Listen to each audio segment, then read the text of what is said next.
Hello guys, this is Pants36, and today's video is going to be a little bit of a demo, almost like a quick tutorial, and not going to be the same level of quality as my usual tutorials because I'm just trying to do this fast. But basically, some people were asking me about how to do the hairspray chipping technique, and my tutorials are taking a while because I'm doing like full videos and stuff like that. So I'm just going to give you guys a little video here on just the hairspray chipping technique on some little Gundam bits I'm working on, really. But of course you can use this technique on like a plane or a tank or anything. So essentially the hairspray chipping technique is where you take hairspray and use this as an intermediate layer between a base coat and a top coat of paint, and then after you apply the top coat of paint you can use a little bit of water and a brush and you kind of scrub at it, which will activate the hairspray underneath that coat of paint, which will then lift off and expose the first coat of paint you put on, which gives it like a nice little chippy effect. So here you can see all the products I've laid out that I'm using. I've got some Tamiya Fine Surface Primer over here. That is the primer coat, but also I'm going to use that as the actual color of paint that I'm going to expose during the chipping process. I'm using primer because I want it to be a nice durable coat that's not going to wear off. I don't want the actual paint to wear off the plastic when I do the chipping process. I want a nice strong layer of paint on there. Of course I've got some hairspray here. This is the Tresemme brand. That's what Michael Ronaldo uses, so that's what I use. I know nothing about hairspray, so I just picked that one. He uses a different one. This is the, I use Extra Hold, which I guess is extra strong. And it's unscented, probably want unscented, otherwise you're probably going to get some weird chemicals on your model, you might not want those. Got a cup of water here and some brushes and also a little like shish kebab stick. These are going to be to actually do the scraping and removing of the paint to expose the underlying paint, which is the primer as I already explained. And then over here I've got some paints and my lacquer thinner, and my airbrush. And basically this is going to be the actual mix for the top coat of paint which I apply and then chip at. And I'm using lacquer thinner here because I like to use lacquer thinner because it makes the paint spray much better, but also make it a lot more durable. If you're doing hairspray chipping like on a full camouflage pattern or like a winter whitewash, I recommend you use water preferably, or their X20 alcohol-based thinner kind of stuff, because that will make the paint less durable and easier to chip. Since I'm just spraying it on a couple little parts here and then chipping them right away, basically, the lacquer paint's not going to have a lot of time to dry, so it will be able to be chipped. But if I were doing like a full tank and I start chipping it after I apply this lacquer paint, it would be much harder, if not basically impossible, to actually get some nice chips going because the paint would just be so strong on the top that the water wouldn't really be able to go through it and then remove the hairspray underneath and do the actual chipping stuff. So I've shaken the hairspray bottle just to mix it up as you do, and then I'm going to try to apply some coats onto these little parts here for a Gundam. Basically, you want to do it not too close because you're just going to flood the crap out of it. You want to do it kind of like maybe about this far away, just kind of like right off camera there, about that distance, which is like, you know, a foot or so. And just kind of do light back and forth applications like that. And you don't want to apply too much at once, so just kind of move it around, you know. And the best thing to do is to apply 2 coats apparently. So you do 1 coat, let it dry, which will take like, you know, a minute. It's hairspray. And then apply a nice lighter coat after that just to like finish it off. And then really once it's dry right away you can start applying the paint and then going on to the next steps.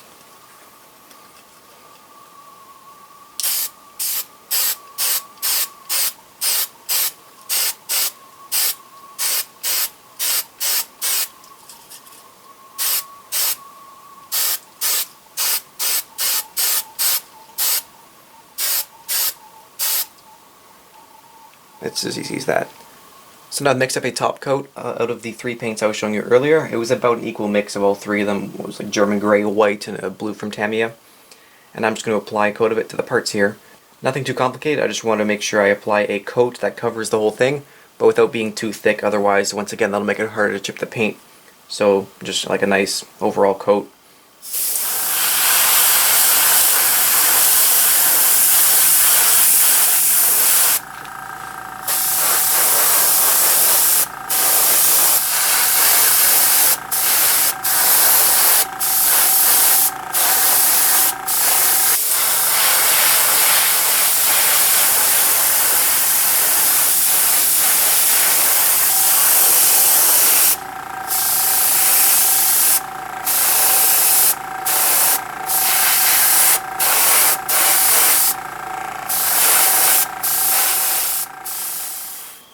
Now to start, I like to actually give the entire piece just like a nice little brushing with water, which I find helps to kind of start the process. So I'll just kind of, you know, wet my brush a little bit and just kind of rub it over the whole thing like that, you know. It kind of just helps water get into some of the surfaces. I'm just gonna wipe it off at the end, and that just kind of gets everything ready. Now with that out of the way, I'll actually begin to chip at it using, either like a small brush like this or maybe something a little bit bigger, like an 1/8 inch English shader, which is just like the same thing but just fatter. And then I'll just kind of start to rub at the edges, which I think I use the bigger one right now because it's just edge chipping. You'll start to see some of the paint coming through, and then you should probably stop right about then because you don't want to go too far with it. And just kind of scrub at it, and then look at those little exposed edges. As you can see, they're kind of showing out there as a lighter color.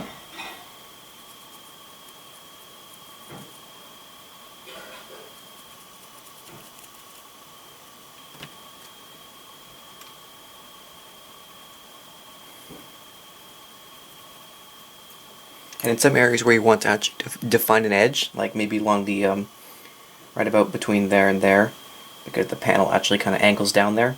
If I were just to start scrubbing at that, it would just kind of chip at the entire area, but I want to make that edge more visible. So I'm taking a shish kebab stick here. You can make it a little bit wet if you want, but it doesn't really help that much. And I just kind of like, just run it along there maybe once or twice. And as you can see, that kind of just scraped off the paint a little bit and made an edge. And you can leave it like that if you want, or you can take like a brush and do a couple passes. Just a couple, and then since there's already that kind of exposed edge there, the chips will start to kind of form from there before they start to appear on the areas around it. So you can just kind of do it like that. And there you go, we got that nice edge there. You can kind of work out a little bit more there, give it some scrapes. Stuff like that, This is like a shield, so it's going to be kind of banged up, and I want to actually put some nice little like scrapes on it. But of course, if this were like a tank, maybe there's an area where the crew would be moving ammo boxes or something up on the tank or something like that. Or like some kind of metal stuff would hit against other metal stuff, and you want to actually make a nice scrape, you can just again use your little shish kebab stick or even like a piece of sprue.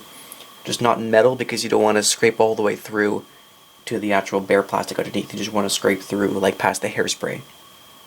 You can just kind of, once again, make some lines like that.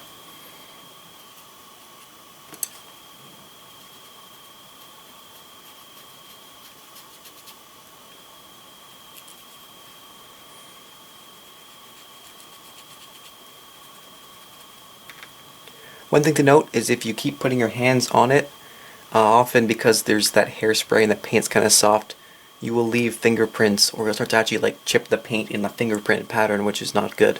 That's why I actually had these on sticks before, but they've mostly fallen off now, but it's okay. I'm being careful to how I hold it. I'm also trying to make sure I hold it at an edge, so in case that happens, it just kind of looks like chipping or something like that, but I wouldn't recommend like putting your thumb on it like that, because otherwise you're going to get some nasty textures going.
And here you can see these are the pieces after they've been chipped up.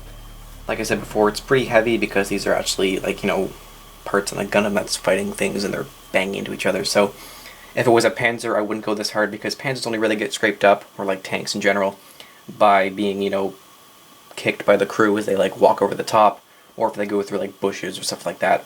So often you don't see chipping that heavy if you look at real photos of it, because they don't really survive years and years and years to be heavily chipped and rusted, unless of course it's like a whitewash, because those were meant to be actually easily removed. So often you see whitewashes being heavily chipped and worn, especially around the areas where the crew actually walked around on like the top of the vehicle and stuff like that.